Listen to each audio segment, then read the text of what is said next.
L3Harris Technologies has hit a major milestone with its all-digital Viper Shield electronic warfare suite for F-16 jets, which completes, I think it just completed some rigorous safety of flight testing. We've talked a lot about electronic warfare suites in previous shows, but excited to see this from L3Harris. The testing is covering everything from thermal and electrical safety, structural integrity, aerodynamics, proving that the system can handle both routine and extreme flight conditions. The system itself, though, is designed for 6 different international F-16 fleets, with deliveries beginning, I think, late next year after some flight tests, of course. But sounds like it's providing advanced threat detection, countermeasures. I mean, unlike its competitors, it's the only active production EW solution, which is funded for global F-16 users, and comes with future upgrade options. And we know we like our options, right?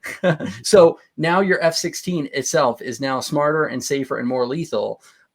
Who doesn't love that, right? Right. This is interesting and more lethal. About a week ago, I looked through everything we'd covered over the last 3.5 months, and I did kind of most innovative defense projects, most advanced technology projects, and I did most advanced legacy system, adaptation and improvement. And the Viper Shield was in the top 1 or 2, in my opinion, of what they're doing to legacies like F-16 fighters. So I'm really pleased to see it's coming through on its testing.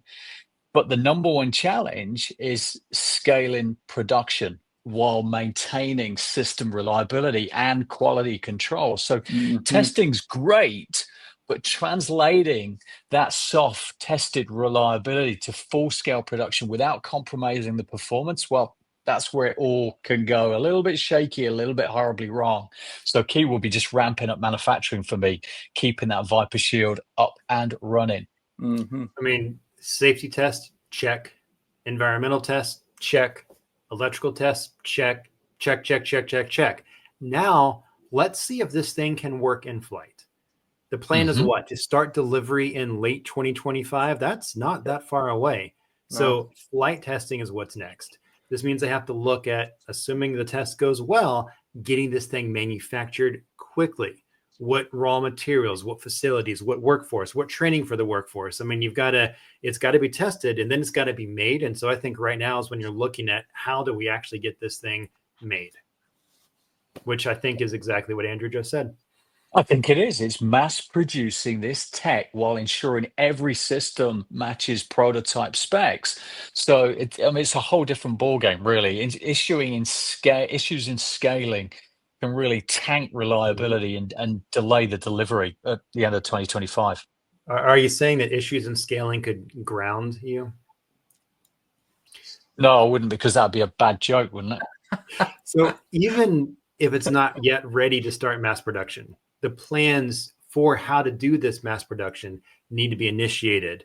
They need to be thought through, and they need to just be ready to go as soon as we're ready to start that. So given that I don't think this is the enemy, do you have a solution, Andrew? I do. And you're right. It's definitely not. It's all on our side. Number one, design and change. Lock in tested specs for production, scale up, and then manage the changes efficiently. Number one. Number two, you've got to do your product validation and simulation. I think you were starting to touch on it already.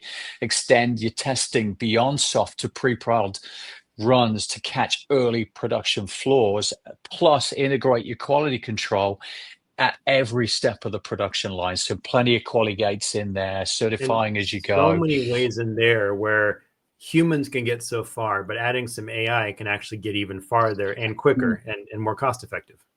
It's funny you should say that, but I was about to sprinkle in a little bit of AI, funnily enough. I did not see that coming. No, I didn't think you would. So real-time AI to scan for production anomalies, making sure that every unit meets the tested standards. So again, it's non-human, it's AI overlaying the whole thing. And then you've got your whole supply chain to make sure things are arriving and coming in reliably, on time, right line. So predictive supply chain management as well. Anything for speaking of people? Predictive. For people, no, we don't deal with people. Oh, okay. All right. That's what I figured. It's just all AI and robots. Yes. Yeah. That's Andrew's world. It's kind of predictive. And